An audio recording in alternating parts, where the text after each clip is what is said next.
Tingnan na natin yung sunog ng spark plug na. Nagpalit pala ako ng ng pula. Dati kasi unleaded to. Tapos nagpalit din ako ng spark plug. Tingnan natin ngayon yung sunog niya.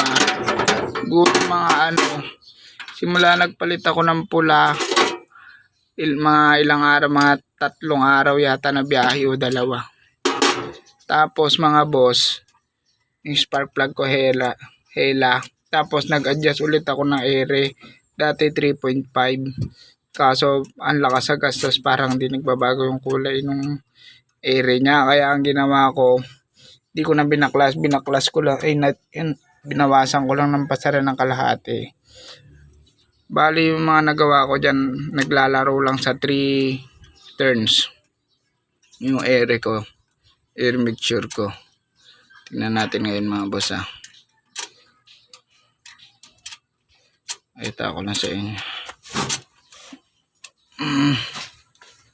Mga boss. Yung spark plug ko. Yun. All goods na ako dito. Nag-brown na siya. Kaso may konting itim pa rin. Siguro mag-a-adjust pa ako ng konting pasara. Konting pasara pa siguro ang a-adjust ko dito. Kasi may konting itim-itim pa eh. Ibig sabihin ng itim-itim na yan yung gasolina pa. Medyo rich pa siya. Pero brown na siya. Optimal na siya. Tignan nyo. Pero optimal na siya kasi nag-brown na siya.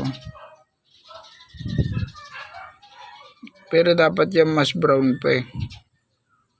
Pero siguro mag-adjust ulit ako ng konti lang. Mga 1/4 lang na pasara. Yan mga boss, sana nakakuha kayo ng idea. Nagpula ako na gas. Yan.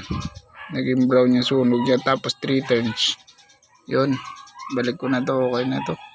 Adjust na lang ako konti pasara.